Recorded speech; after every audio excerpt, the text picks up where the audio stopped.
सबको मेरा नमस्कार। कल 21 जून अंतर्राष्ट्रीय योगा दिवस के उपलक्ष्य में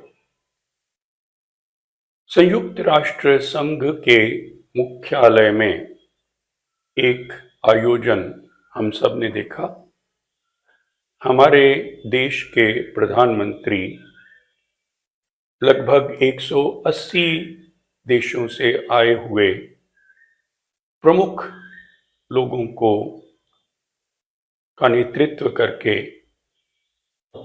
उनके साथ योग कर रहे थे। हम सब के लिए बहुत गर्व का अवसर है जब संसार ने हमारी एक बहुत बड़ी उपलब्धि को पूरे संसार के लिए तर्क संगत माना है। They have accepted its relevance to the entire world. हम सबको भी अपनी जो पुरानी उपलब्धियां हैं, हमारी जो पुरानी संस्कृति की बहुत बड़ी बड़ी खोज, बहुत बड़ी बड़ी जो कलाएं और आविष्कार हैं, उन सब को स्वीकार करना चाहिए, अपने जीवन में उतारना चाहिए। जैसे मैंने तो मेडिटेशन जिसे हम कहते हैं, समाधि, उससे मैं बहुत लाभान्वित हुआ हूं। यदि हम पिछले करीब 20 साल के समय को देखें और विशेषकर पिछले 10 साल के समय को देखें तो हमारे जीवन में जटिलता और तेजी आ रही है। उसका कारण क्या है कि धीरे धीरे धीरे धीरे हमारा मन जो है उसकी संवेदनशीलता कम हो रही है और हम और अधिक उत्तेजना की प्रत्याशा करते हैं। एक समय था जब केवल दूरदर्शन हुआ करता था, उसमें हफ्ते में 2 बार चित्रहार आता था, 1 बार फिल्म आती थी, बहुत बार वह फिल्म ब्लैक एंड व्हाइट होती थी। लेकिन उसके बाद धीरे धीरे चैनल्स बढ़े, कार्यक्रम बढ़े और हम लोगों को ऐसा हो गया कि बहुत ज्यादा उत्तेजना की आवश्यकता पड़ने लगी। अब जब कभी हम कोई पुरानी फिल्म देखते हैं, चाहे वह फिल्म कलर में भी क्यों ना हो, रंगीन भी क्यों ना हो, लेकिन ऐसा लगता है कि ये कहानी तो आगे चल ही नहीं रही है। तो आज की जो फिल्में हैं उनमें इतनी ज़्यादा तेज़ी आ गई है, इतने ज़्यादा ग्राफिक्स और ये सब कुछ, मतलब जो हमारा जीवन है वो एक प्रकार से वीडियो गेम बनता जा रहा है। और होता क्या है, मान लीजिए कोई व्यक्ति अगर मान लीजिए मेट्रो ट्रेन में सफ़र कर रहा है, कोई लड़का लड़की, तो वे भी खिड़की से बाहर देखने की बजाय या अपने इर्द गिर्द देखने की बजाय कि कौन लोग बैठे हैं, कैसे लोग हैं, क्या मैं उनसे कोई बातचीत कर सकता हूं या कर सकती हूं, उसकी बजाय वे अपने फोन पे एक वीडियो गेम शुरू कर लेते हैं। मतलब ये है कि सुबह से लेकर रात तक केवल उत्तेजना, एक्साइटमेंट, उसी की आवश्यकता पड़ती है। नेटफ्लिक्स में आएंगी बहुत ज्यादा इस प्रकार की फिल्में जिसमें कई प्रकार की ऐसी घटनाएं दिखाई जाती हैं जो हमारे घर के बच्चों के मन में बहुत ज्यादा नकारात्मक प्रभाव छोड़ती हैं। फिर जब वो बच्चे बड़े होके ड्रग्स में चले जाते हैं, हिंसा करते हैं और इस प्रकार की जब घटनाएं होती हैं कि किसी को, लड़की को उसका पहले शोषण करके उसके बाद उसे काट के फ्रिज में रख दिया, फिर उसे जाके जला दिया, दबा दिया, किसी झील में फेंक दिया, जब इस तरह की घटनाएं सामने आती हैं तो एकदम हम स्तब्ध हो जाते हैं। हम ये नहीं देखते कि वह समाज जो इस तरह की विकृत मानसिकता को पैदा कर रहा है, वह समाज कैसे बन रहा है। उसका सृजन कैसे हो रहा है, और हम स्वयं ही अपने कुछ तरीकों से, कुछ अपनी आशाओं अभिलाषाओं से, अपनी अपेक्षाओं से कैसे हम उस समाज में विष फैला रहे हैं। तो सबसे बड़ा एक प्रश्न बन जाता है, वह ये है कि मैं समय कैसे बिताऊं, मैं क्या करूं, मेरा मन नहीं लगता, मेरा मन लगाओ। तो मन लगाने का फिर साधन क्या हो जाता है, सास बहू बहू के सीरियल, जिसमें ऐसे ऐसे षड्यंत्र कि बच्चे देख देख के उनके मन में ये हो जाता है कि शादीशुदा जीवन तो एक बहुत बड़ा नर्क है। क्यों? क्योंकि अगर सीधी सच्ची कहानियां सुनाई जाएंगी, दिखाई जाएंगी, तो लोग उसको लाइक नहीं करेंगे। अभी थोड़ा बवाल सा हुआ कि आदि पुरुष जो है उसकी कहानी उस तरह की नहीं बनाई गई है, उसमें धार्मिक टच नहीं है।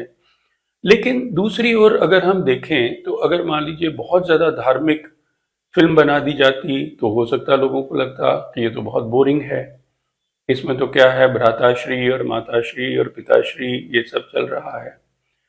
तो एक ढंग से जो इस फिल्म के निर्माता थे, मैं सोचता हूं कि अगर मुझे ऐसी फिल्म बनानी पड़ती तो मेरे मन में भी बहुत ज्यादा द्वंद्व होता कि मैं कैसी फिल्म बनाऊं, क्योंकि लोग जो हैं वो इतनी उत्तेजना चाहते हैं, इतनी तेजी चाहते हैं, इतना कुछ चाहते हैं।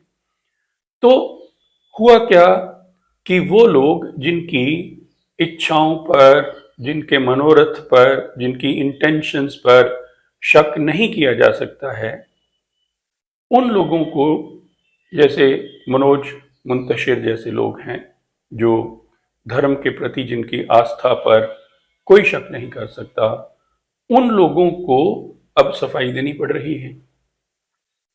तो हो ये रहा है कि हम बहुत ज्यादा उत्तेजना चाहते हैं। तो फिर से वही प्रश्न आ जाता है कि समय कैसे बिताया जाए, क्योंकि आज से 30 साल पहले घर का काम ही औरतों के लिए इतना ज्यादा होता था, और आदमी लोग जो हैं वो बस में जाते थे, लंबा लंबा सफर करते थे, काम करते थे, वापस लौटते थे, वापस लौट के घर के ऐसे कुछ काम होते थे, शनिवार इतवार को भी काम चलता रहता था। तो वो बहुत व्यस्त रहते थे, शारीरिक तौर पे थक जाते थे, मानसिक तौर पे भी उनको काफी प्रेशर रहता था। अब वो चीजें खत्म हो गई। नतीजा क्या है कि समय कैसे बिताया जाए। तो समय बिताने के लिए ऐसे ढंग ढूंढिए जिससे आपका एक रचनात्मक आपका विकास हो। जैसे मान लीजिए घर में एक म्यूजिकल इंस्ट्रूमेंट ले लीजिए। आजकल तो 10,000 रुपए में अच्छे अच्छे कीबोर्ड आ जाते हैं। उस कीबोर्ड को बजाना सीखिए, बजाय इसके कि वहां पे क्राइम पेट्रोल सारा दिन चल रहा है, उसमें किसी का मर्डर, किसी को जलाया जा रहा है, किसी को दफनाया जा रहा है, किसी के साथ धोखा किया जा रहा है। होता क्या है, ये सारी चीजें विशेषकर जब बच्चों के मन में जो प्रभाव डालती हैं वह प्रभाव बहुत ही नकारात्मक हो जाता है। नतीजा ये हो रहा है कि हर चीज पे विश्वास उठा दिया गया है। पॉलिटिक्स, उसमें लड़ाइयां हो रही हैं। जब बहस चलती है तो कुछ लोग कहते हैं कि टीआरपी बढ़ाने के लिए ऐसे किया जाता है। लेकिन क्या है, टीआरपी के अलावा भी ये एक जो भय होता है कि दूसरी पार्टी आगे ना निकल जाए। जैसे अब इतना बड़ा एक इवेंट हुआ राष्ट्र संघ में, एक इतना बड़ा आयोजन, उसमें हमारे प्रधानमंत्री को इतनी प्रमुखता दी गई, लेकिन कितनी विपक्ष की ऐसी पार्टियां हैं जो इस चीज के लिए मोदी जी की सराहना करेंगे। तो बहुत बड़ा प्रश्न हो जाता है। डरते हैं लोग कि मोदी जी के बारे में कुछ नहीं कहना है, अच्छी बात कोई नहीं कहनी है, क्योंकि उससे हमारी बुकत कम हो जाएगी।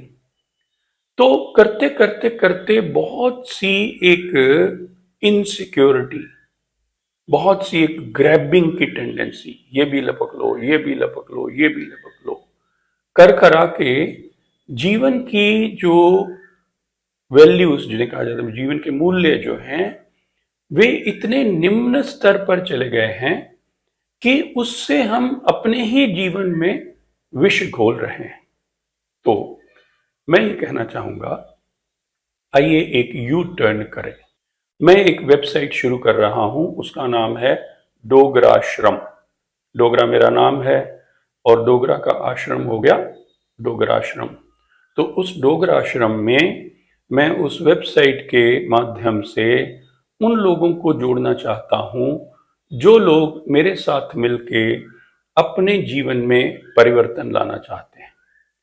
तो उसका सदस्य बनने के लिए आप मुझे dograshram@gmail.com पे एक मेल भेज सकते हैं। DOGRA तो हो गया डोगरा, ASHRAM हो गया आश्रम। तो डोगराश्रम एक ही शब्द है, DOGRAASHRAM, डोगराश्रम@gmail.com। तो यदि आप मुझे मेल भेजेंगे, अपनी डिटेल्स भेजेंगे और मुझे लगेगा कि हाँ वाकई में आप इसमें एक सकारात्मक भूमिका निभा सकते हैं, तो मैं आपको उसका सदस्य बना लूंगा और फिर आप सदस्य के रूप में उसमें अपने कमेंट्स दे पाएंगे।